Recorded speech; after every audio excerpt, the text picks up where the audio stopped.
Please.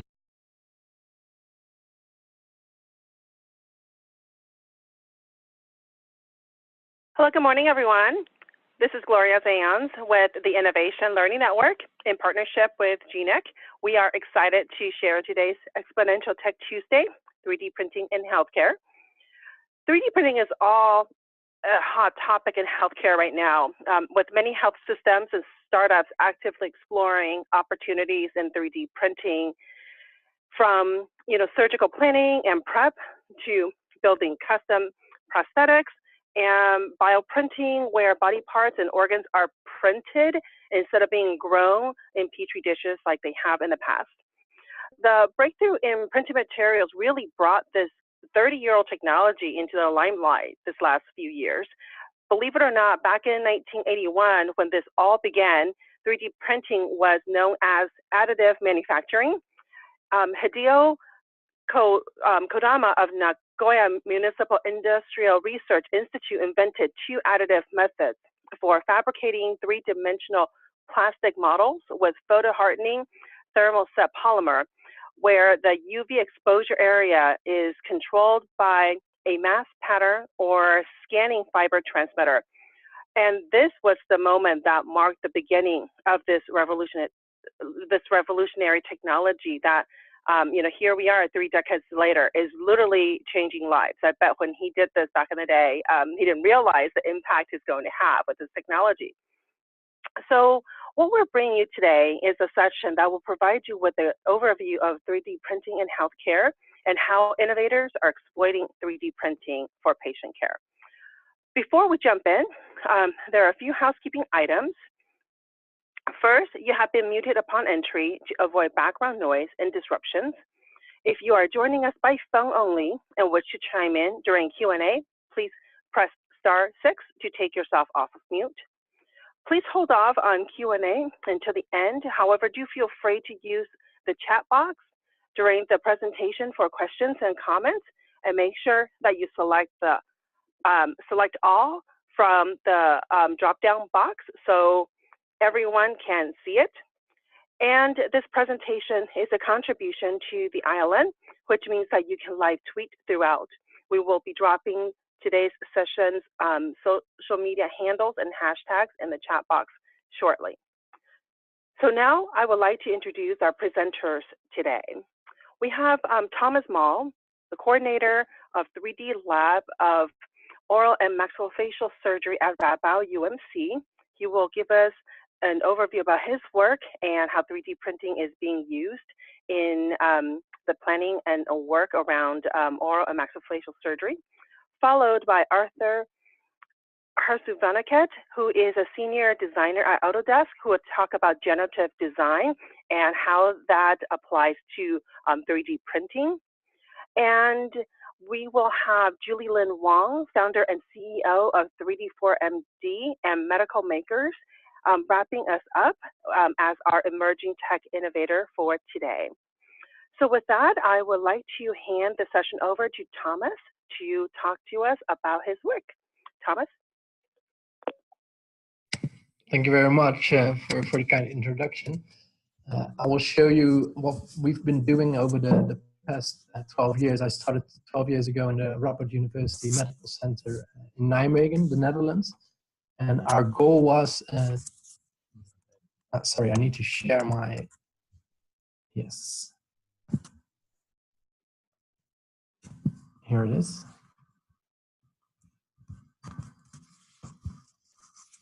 Our goal was to facilitate and implement 3D technology in 3D imaging and 3D printing in daily clinical practice. Because we are an academic hospital, we do a lot of research, of course, but we are really attached to clinical departments, which allows us to really fast adapt technology in clinical practice and to see if it works. So we're not doing 4 years of research, then go to a clinical setting and see that we are not helping the patient with the technology we developed. I think it's very important. And with 3D technology, we are able to improve patient care by providing patient-specific solutions. 3D printing starts in our hospital always with capturing the patient in 3D using 3D images. And you see some examples here. On the left side, you see 3D stereophotogrammetry or 3D photographs. In 1.5 milliseconds, we are able to capture an image like this, and we do it for all our patients. In the center, you see CBCT scanning, which is a CT scanner with a very low radiation dose. So we capture it of a lot of our patients. And on the right side, you see intraoral scans we make of our patients. And the first scan I took of myself took 45 minutes. And today we are able to do it within 45 seconds and get a very accurate 3D image of the dentition of our patients. We use a lot of 3D printers here in our lab, and we work with a lot of companies in the Netherlands, but also internationally. But of course, we have an Ultimaker here, and here you see how we can use it. It's the printing of a brain tumor, and we use this brain tumor to explain to our patients, these prints of our brain tumor to explain to our patients what will happen during surgery. So if we remove the tumor, which is the red part you see here, some functions of the patient will be affected. And we give this print to the patient so he can share with his family and friends what will happen during surgery. We also use new technology, and here you see a very fast printer, a digital light printer.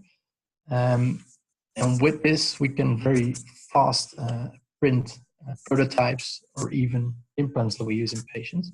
Here you see an Eiffel Tower of 10 centimeters being printed, and in 6 minutes 20, it's finished. So this means that if one of you will break their teeth, you go to a dentist, we can make an intraoral scan, and from our database of thousands of teeth, we can find the teeth which will fit the best in your mouth. And then we can print it immediately while you're still at the dentist. So this technology and the fast evolution will enable this. We use 3D technology in all the phases that a patient goes through in our hospital, from diagnosis to the pre-treatment planning, the treatment itself. And a very important step is the evaluation phase. So we always check if the technology helped us during the process and helped the patient improving their quality of life. I will show you some examples because I think that's very important that we really use it in daily clinical practice. And the first example I will show you is from oral maxillofacial surgery, which is the implantology. We use this in patients who lost all their teeth. Can be due to a trauma or just due to becoming older during life. And this is how we used to treat patients. So we make a full incision. Here you see an upper jaw of a patient, make a full incision, place these implants in the mouth of the patient based on the experience and the view that the surgeon has during surgery. And since 10 years, we fully plan this in our computer. So we make a scan of the patient, and we can precisely plan where we need to place these implants in the bone. If they are not surrounded by bone, they will get lost, and the patient had to be operated again. So by using technology like this, we can do it right the first time, which is, I think, very important nowadays. Then we print a surgical guide, and using the surgical guide, we transfer the computer planning to the surgery itself. And the surgeon is only able to drill in a certain direction in these holes, up to a certain depth. And then finally, if he drilled the hole, he can place the implant. And it's completely dictated by the computer planning we did prior to the surgery. And the prints of such a surgical guide are very cheap. And here you see the final results. We only made very small incisions. The patient can go home the same day. You don't have to stay over for one night, which they had to do with the previous surgery sometimes. And of course, we do a lot of research. We always check how accurate we can do this with the surgical guides and how we can improve it for new patients. And one thing that's very important and that we learned over the past few years is the cooperation between surgeons. You see here one of our head surgeons, and here you see one of our engineers of the 3D lab. So he's really there to see if it turns out the way he planned. And because they always speak to each other, they now even share the room, their office. I think this is a very important step. And by working like this, we were able to print a fully 3D printed prosthesis, which you see here. It's the first 3D printed prosthesis in the Netherlands. And we place it in the mouth of the patient at the end of surgery. And the cost of such a prosthesis are approximately 100 euros. And conventional prosthesis will cost 2,000 to 3,000 euros. So we can really save a lot of cost, healthcare cost here. And here you see it. At the end of surgery, we place the teeth in the mouth of the patient. And before we use 3D printed prosthesis, the patient stayed without teeth for approximately 2 to 3 months. This guy here you see on the right, he's a bus driver, and he started working 2 days after surgery because he was feeling really confident with his new teeth in his mouth. So it's really changing the lives of our patient. Also decreasing costs, which is very important.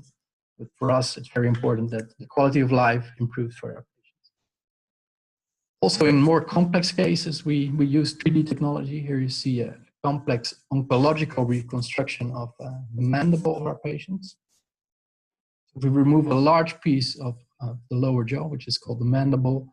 We reconstruct it with a piece of bone from the lower leg, the fibula bone, with a vascularization.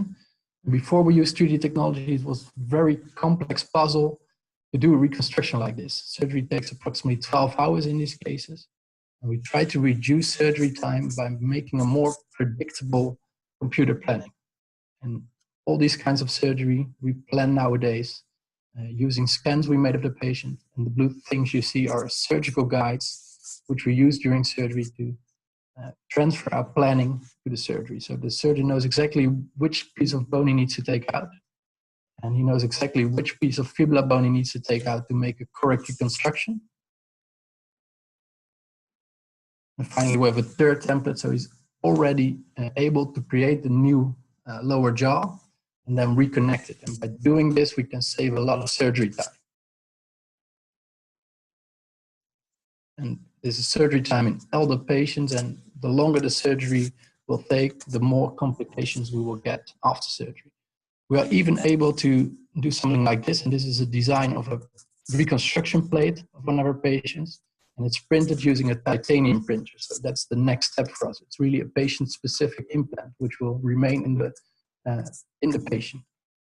And here you see the surgical guide again, and the surgeon is able to drill all these holes, which are there for the reconstruction plate.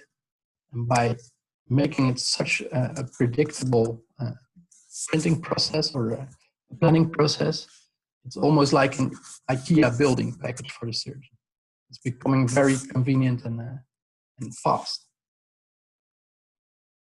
And here you see one of the surgical pictures. And this is the patient after surgery. So without using 3D technology, we were not able to create beautiful face like this. Without the eyes of the privacy of the patient. From oral maxillofacial surgery, we transferred to a lab which is now centralized in our hospital, and we work for over 15 departments in the Radboudumc University Medical Center. And I will show you one example of what we've been able to do to change the life of patients who lost their legs. Here you see one of a patient lost a leg, and they get a prosthesis like this, which is a socket prosthesis, and they have a lot of problems with it. They are not able to walk correctly, and they have a lot of wounds often. And again, it's very important. This is one of our engineers, Luc Farmer, and this is one of the doctors, and this is the general surgeon. And they are really sitting together as a team, seeing where they can help these patients. And what we did is develop a patient-specific implant, which will be fixed in the bone of the patient, and a click prosthesis can be fixed onto these implants. We design it. This is a rough design, then we make a very nice design in the computer, really patient-specific, and then we print it again using a titanium printer.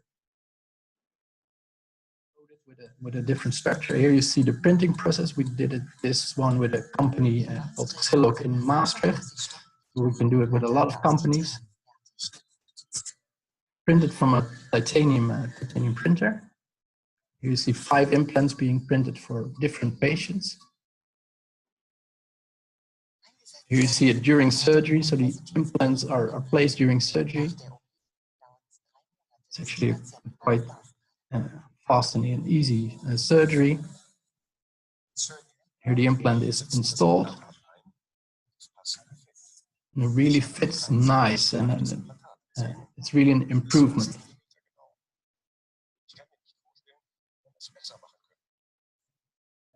I think that's most important. Here you see the patient, and he was almost in a wheelchair. Now he's able to function normal again. And it was only possible because we used 3D technology and a great team to help this patient improve his quality of life.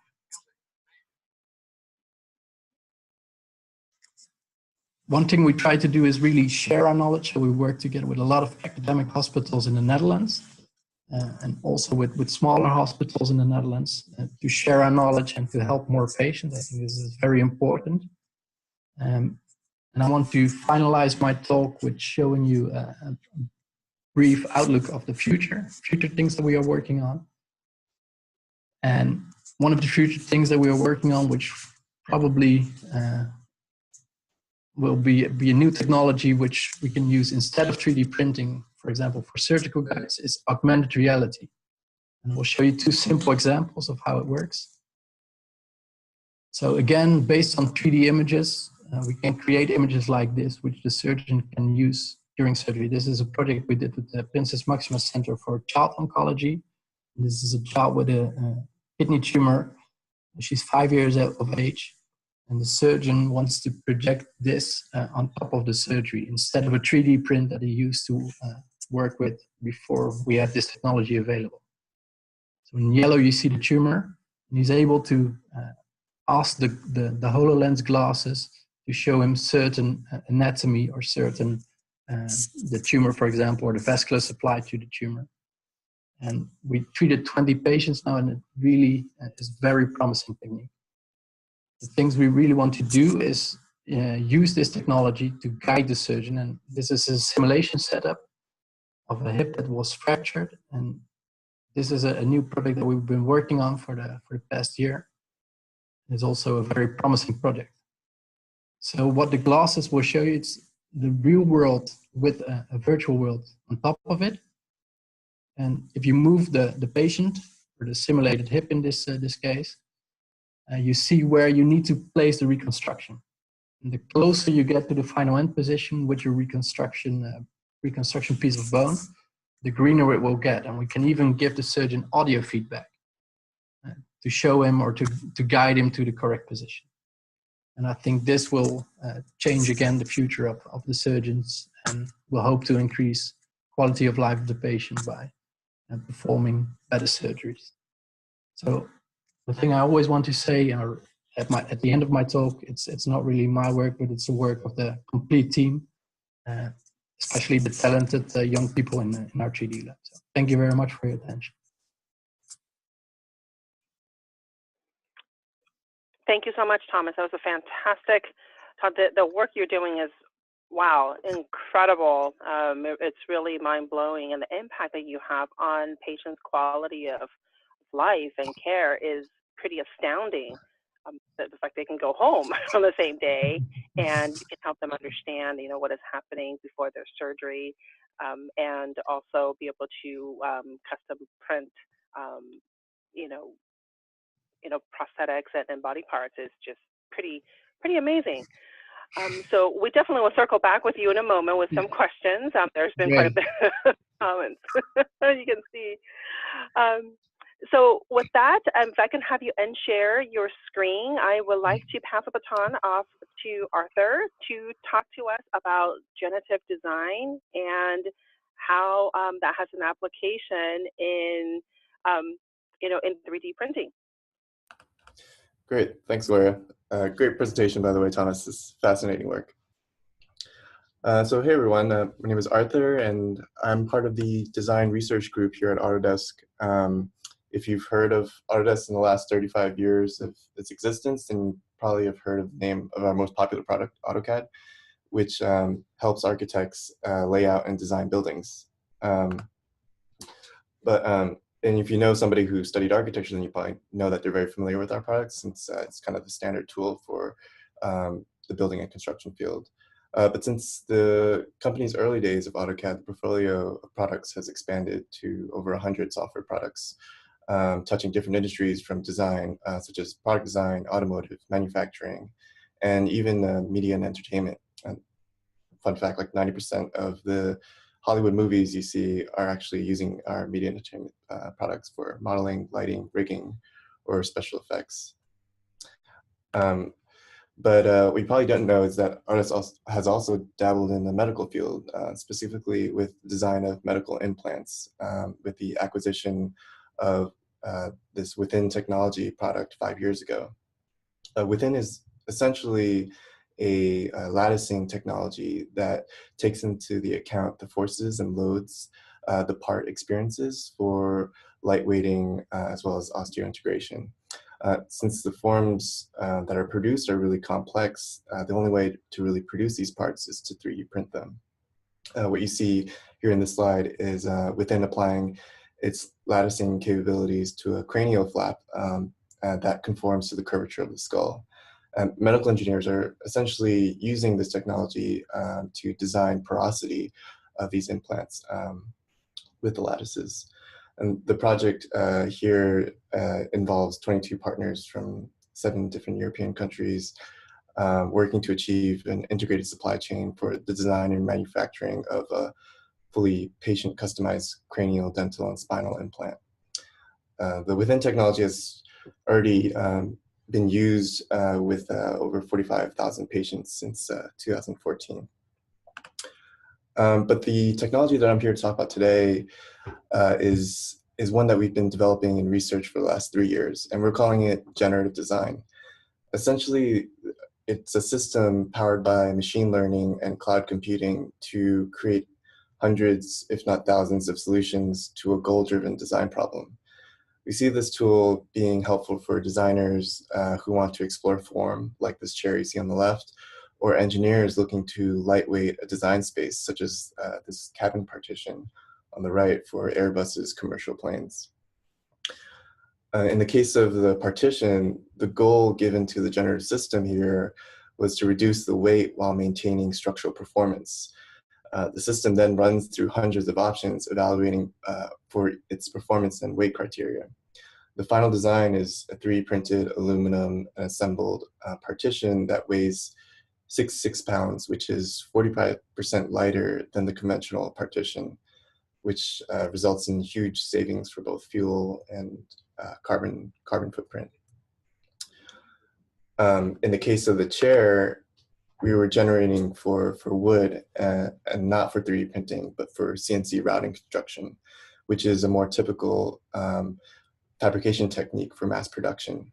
But here we wanted to have the generative system give us all the framing options for having someone sit 18 inches off the ground and weigh a max of 300 pounds.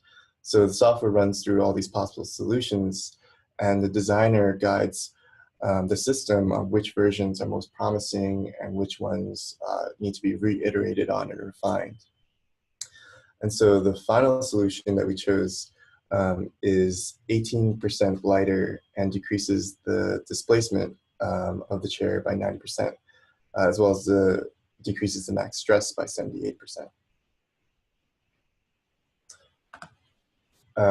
So the case study I wanted to talk about today is something I worked on with an intern, kind of a side project to help a friend of a friend design his own cast. So this is Seth, who I met through a mutual friend, and he was looking for an alternative to his cast after he injured himself in a bike accident. And the cast he came back with from the hospital was, uncomfortable, itchy, unattractive, non-waterproof plaster cast. And anybody who's broken a bone and needed one of these understands the desire for an alternative solution. So he heard of our facility and our technology, and he got into contact, and I jumped on the opportunity since I know it made sense to apply generative design to this problem space. Because not only was the need of lightweighting and customization to the topology of his arm already a given for the system, but the fact that generative design can maintain structural integrity while around the injured bone meant that we could serve the need of recovery while providing solutions that are adjacent to the problem of comfort, water resistance, or style by the way of 3D printing. So two big desires from Seth when we started the project was that he wanted to clean his arm, which he felt aided in the health of the process. And the other was that he wanted to see his injury to understand the stage of recovery, which he also felt, from a mental standpoint, helped in the healing process. He described the traditional cast as like a smelly black box. So we got started, and the first step was to scan his arm. Here I'm using an Arctic laser scanner. And since this is very much a prototype test project, we started with laser scanning his good arm first, which we would plan to mirror the final solution to fit his injured arm.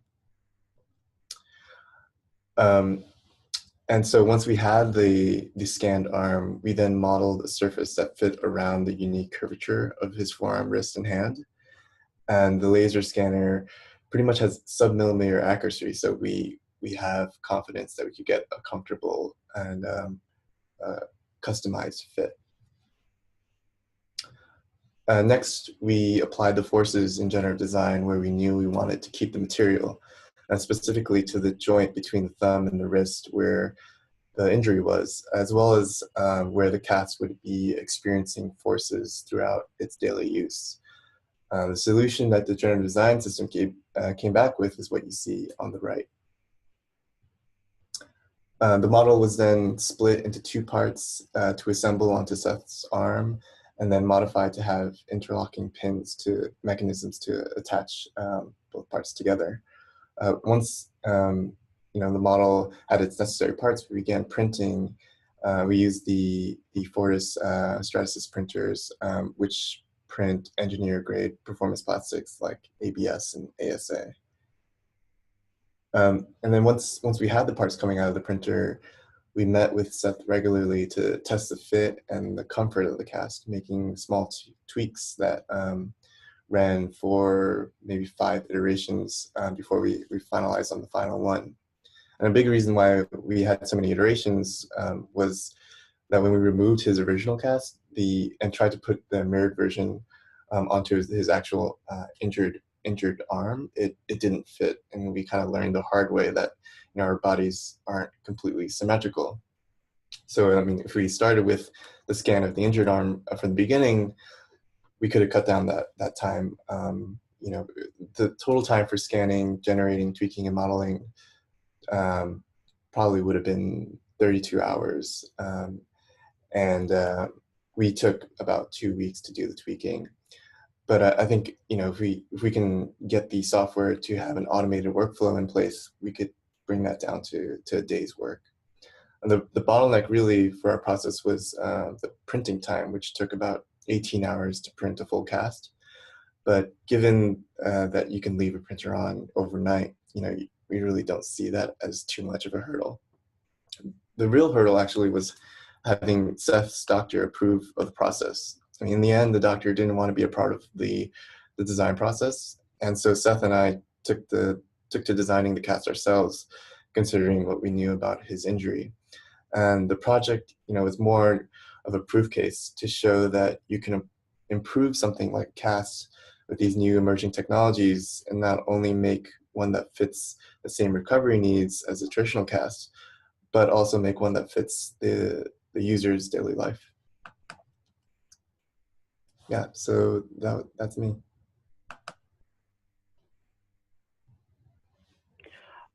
Arthur, that is so awesome. I know we talked quite a bit. You've shared the process with me, but to see the photos and to hear it's pretty amazing. As you can see, people are chatting about, many people here said, pretty much everybody agreed that they would prefer a 3D printed cast any day over the traditional cast. So I think there's definitely something there.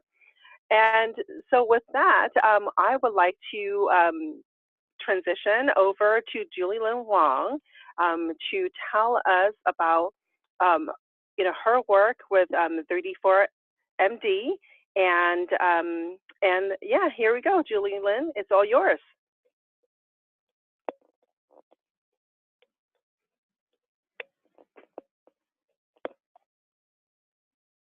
Oh, can everybody hear me? We can hear you. Perfect. There you go. Perfect. Okay, that's great. Okay, thank you so much. So, yeah, so for those who don't know me, I'm a board certified public health and aerospace medicine physician, scientist, innovator, and educator. And my career has really been focused on pushing 3D printing technology to the extreme to benefit humanity.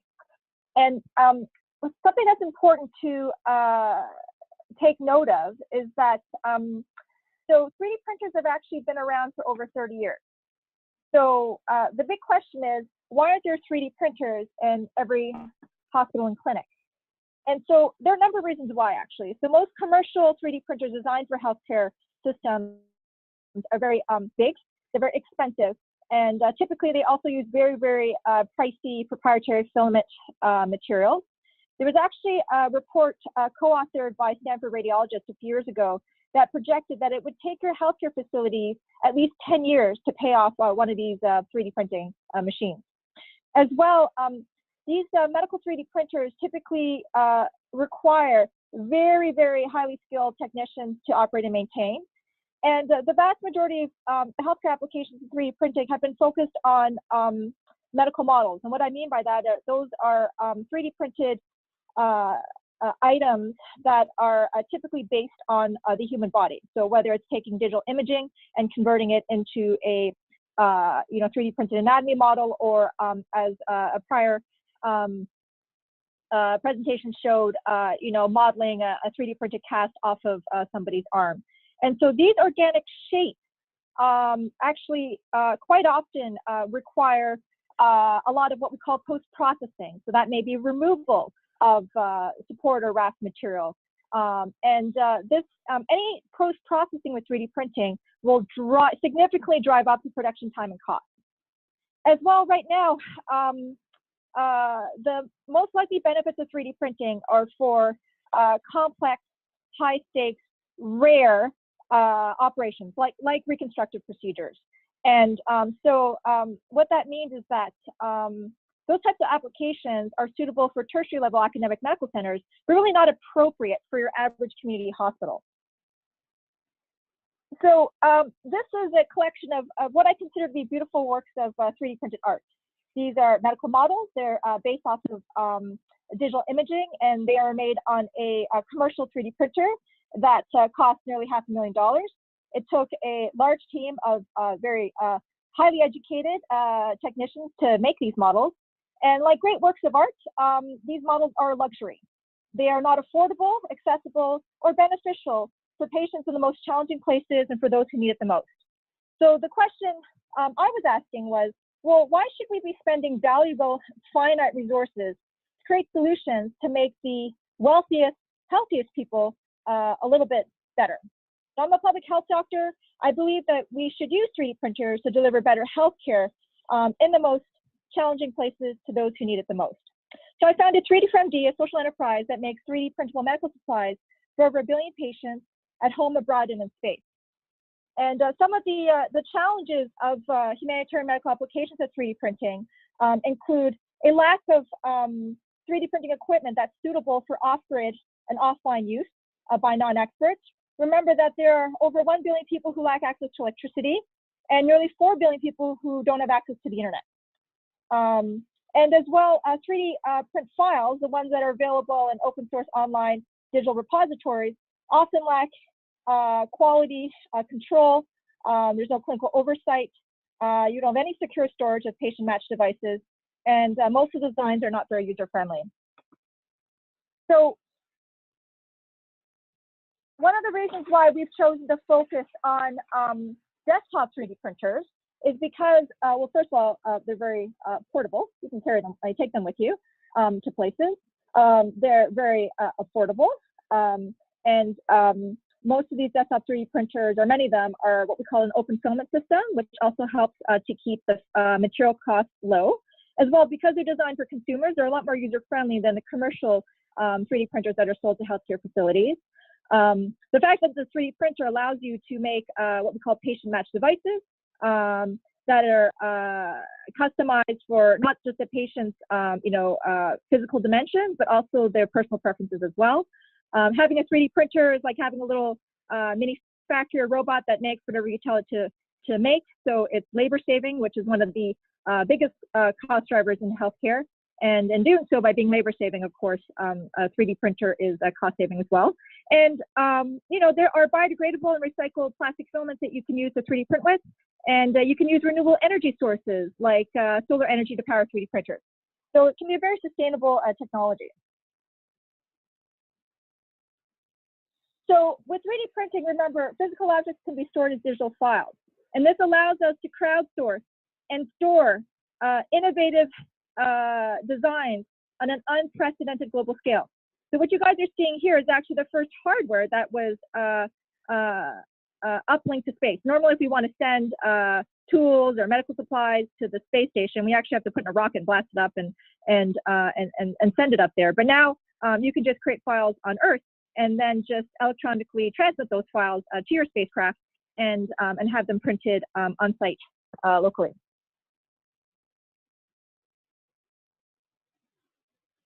So given these the challenges I described earlier with the humanitarian applications of 3D printing, my social enterprise, we have been building a secure desktop 3D printing system that now meets Health Canada and United States Food and Drug Administration guidelines for 3D printed medical devices and cybersecurity.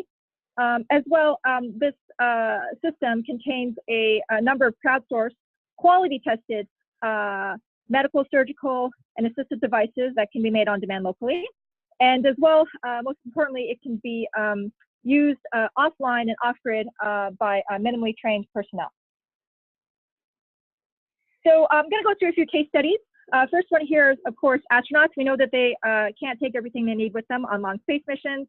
And what is happening right now is that they are either bringing files or files will be transmitted to them. And so they can 3D print not just medical supplies, but tools, spare parts, and even habitats on demand locally. So last year, we 3D printed the first medical supplies off Earth on board the International Space Station. We showed it was possible to take a laser hand scan archive from the spacesuit gloves fitting process and use free software to make a custom fitted finger splint to treat an injured astronaut. And you could use that or do that using a solar-powered Star Trek replicator. And so as well, we've also made surgical instruments. If we had to operate on an astronaut on a Mars mission, the benefit of this is it could also benefit, these surgical tools could also be life-saving for the 5 billion people who are here on Earth who lack access to safe, timely, and affordable surgical care. As well as I mentioned earlier, there's over 1 billion people who don't have access to electricity. The space station, so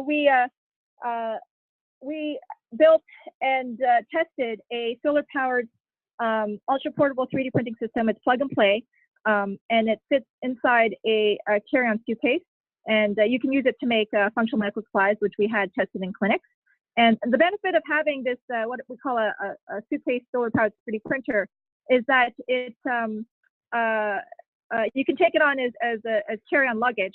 So first of all, it kind of protects the printer because you're not checking it in. So you're not going to have the delicate components of the printer potentially damaged. But as well, you save money on checked baggage fees. So nearly half of the world's population lives in rural or remote areas, and that's nearly 4 billion patients. And these patients often face huge healthcare gaps and disparities simply because of their geographic location.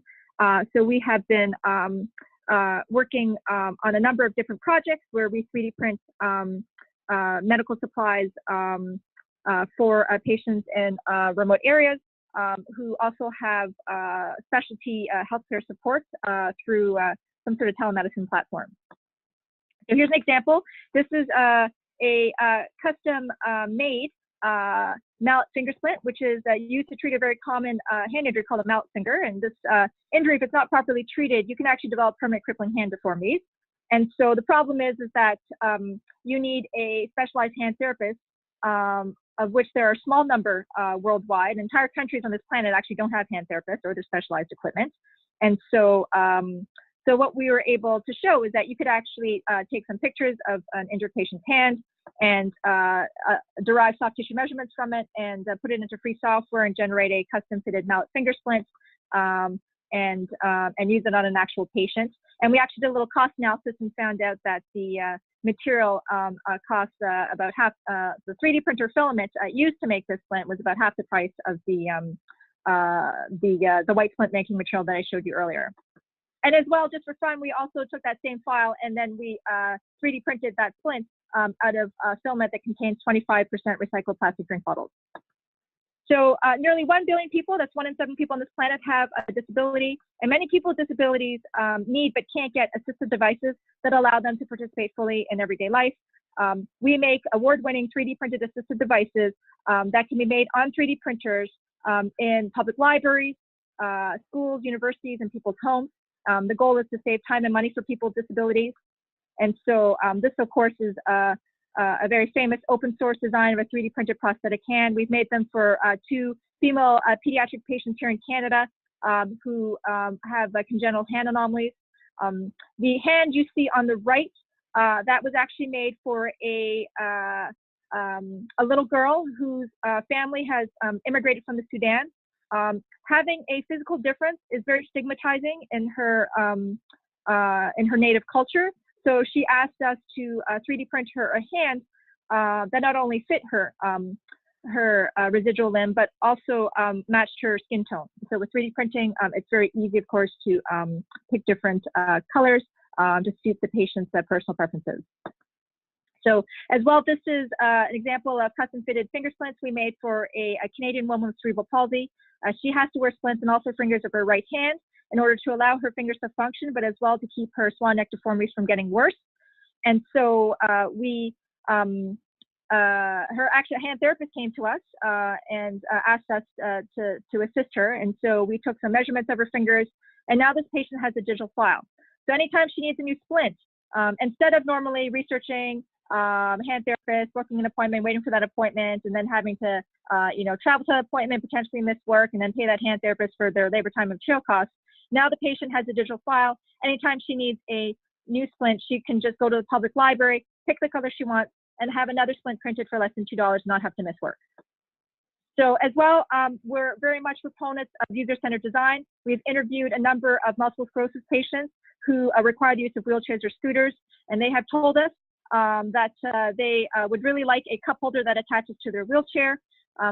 So we designed a 3D printable cup holder that is 100% 3D printed. You can print it at the public library. So even the screws that you can see, they're 100% 3D printed. But one of the key design issues here is that wheelchairs don't come in any standard shape or size. So on some wheelchairs, you may attach your cup holder to the vertical part of the arm, which is what you see there on the left. But on other wheelchairs, you may actually attach the cup holder to the horizontal part of the arm. So we designed our cup holder to be what we call universally accessible and designed to fit any wheelchair design. As well, there's over 250 million people worldwide who have diabetes. Type 2 diabetes is a disease of older people generally, and one of the issues is that as you age, you also have a higher probability of developing other comorbid medical conditions. Some of those medical conditions, like arthritis or stroke, could actually impair your ability to use your hands, particularly your fine motor skills. And so imagine if you're a diabetic patient and you have arthritis and you can no longer give yourself your own insulin injections. Well, then our healthcare system has to basically send a home care nurse to your home twice a day to give you your insulin injections. This is very devastating to a patient because it significantly reduces their quality of life because they are forced to sit at home and wait for the nurse to show up twice a day. And so a very, very simple assistive device like this one that can be 3D printed for less than $1 at the public library is a little syringe handle grip that you can put over an insulin syringe and permit a patient with limited use of their hands to continue self-injections and not require home nursing care. So one of my favorite projects is making 3D printed objects for the over 135 million people who require humanitarian assistance. We have a number of projects underway. So one of the key things to remember is that in a humanitarian crisis, supply chains are fragile, they're very expensive, and they're time consuming. And so getting things to places, medical supplies, can be a huge challenge, despite the amount, the millions and billions of dollars that are poured into humanitarian aid. So we are working on a number of different projects with big and small NGOs like Doctors Without Borders, but as well small nonprofits to try and use 3D printing to deliver better healthcare in humanitarian settings. Here's an example. You know, the thing about 3D printing, what it's really taught me is it's taught me humility, but as well it's taught me to respect simple devices. So as a resident, I never paid attention to suction canisters. But when you think about it, if a suction canister doesn't work, a surgeon or a dentist simply can't do their job, or a nurse. And so in places like Ghana, because the medical procurement system is not robust, and the Ghanaian hospitals are actually have to reuse their suction canisters. Normally, we use them once and we throw them away. So they may wait up to months, even years, to have these canisters replaced. So what they do is they end up washing out those suction canisters after each procedure and with a bleach solution and reusing it. The problem is because suction canisters are under significant negative pressure, if you're not careful when you remove the top of the canister, you can actually crack the lip, which is what you see in the left panel there. Once that lip is cracked, that suction canister is no longer usable, and you may not know when you're going to get the next one. So we've been coming up with different designs, and one prototype is what you see in the right there. So that red O-shaped ring is 3D printed out of flexible material on a desktop 3D printer that you can find in the public library. And the goal of this fix is to cover up a cracked lip and potentially take a broken piece of medical equipment and make it functional again. So as well, we've been working with other great humanitarian medical aid organizations. One's based in the Gaza Strip, and we work with them to prototype a 3D printed life-saving tourniquet. The Gaza Strip has a supply blockade, and they are unable to obtain tourniquets. And so these 3D printed tourniquets have been deployed and been used to save lives in Gaza. As well, UNICEF actually deployed what they call these early childhood development kits to kids in conflict zones or in disaster areas. And we've been looking at this kit and seeing if we can make a lower cost version of it, and even better, actually printing kit items out of biodegradable plastic. So what ended up happening after the work that I started doing a few years back is I had a number of very keen, innovative individuals all over the world approaching me, asking how they could get involved with using 3D printing for social good. So about a year and a half ago, I founded Medical Makers, and that's a global community of nearly 200 innovators, healthcare providers, and patients in 10 countries. And we teach them 3D printing as well as other technology skills, and they work on projects for social good and give back to our local and global community. Actually, 50% of medical makers are girls and women. Don't let this photo fool you. And actually, one of our medical makers there on the left, her name is Jody. Jody joined Medical Makers when she was 16. We ended up listing her as a co-inventor and 7 pending patents.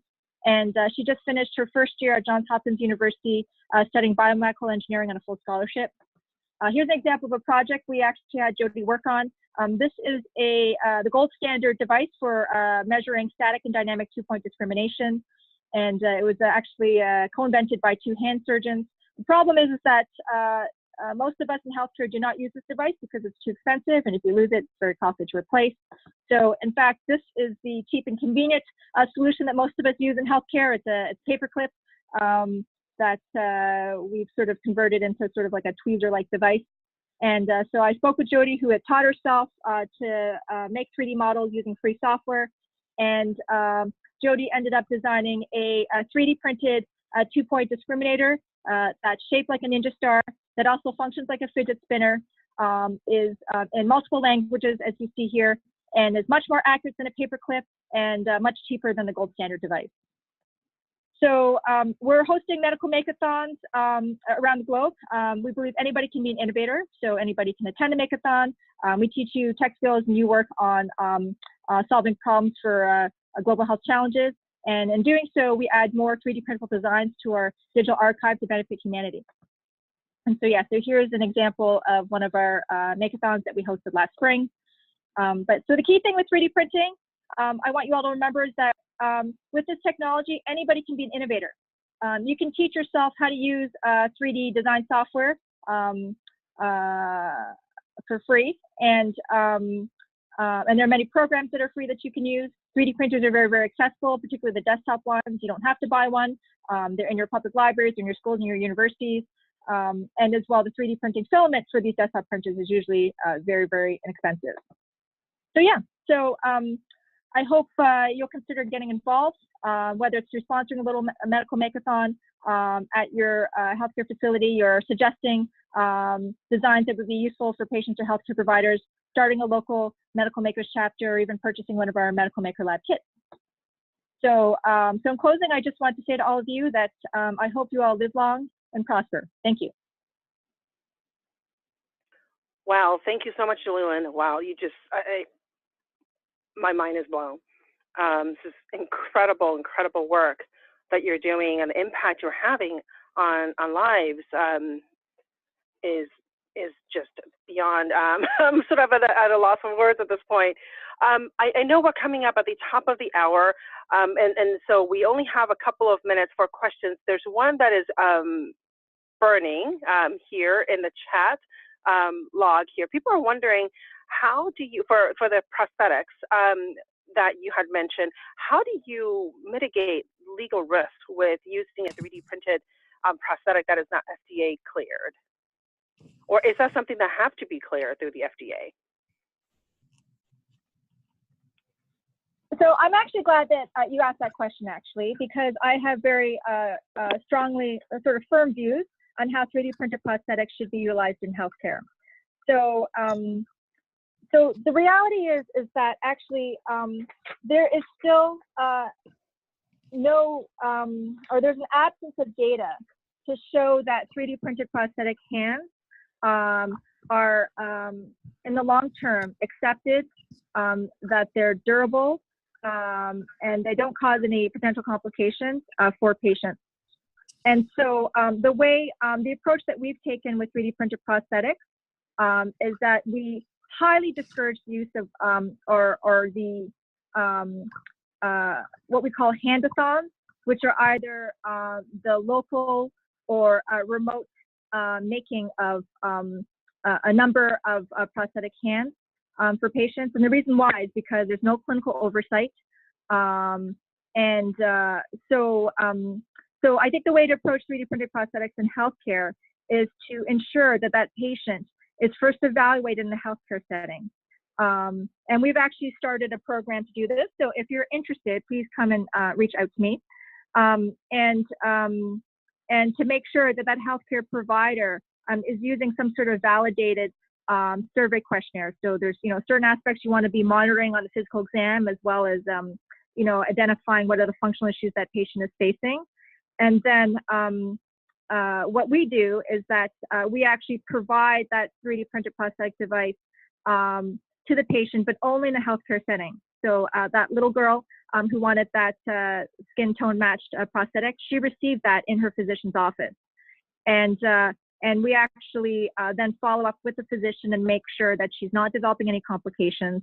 In fact, actually, she has outgrown her last one, so she wants a new one. And that goes in a database for eventual publication. So I think that's the right way to do it.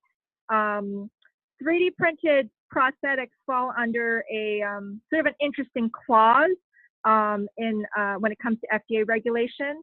In general, because they are sort of these custom one-offs, you can print a certain number, and you'll have to actually go to the FDA website and look it up. I can't remember what the number is. I think it's 5 or 10, and it's provided that it's a limited number, then you don't actually fall under the FDA purview for 3D printed medical devices.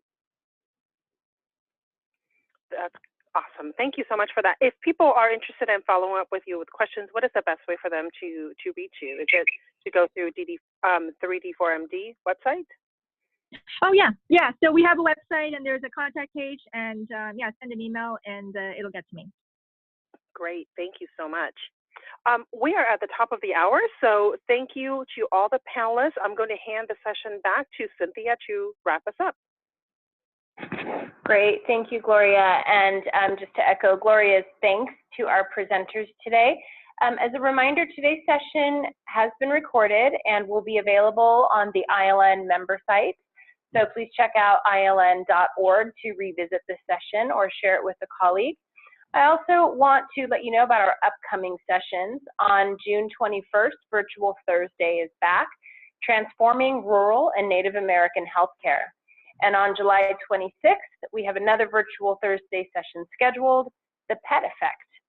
Thank you, everyone, for joining us. Have a wonderful Tuesday. Thank you. Bye-bye.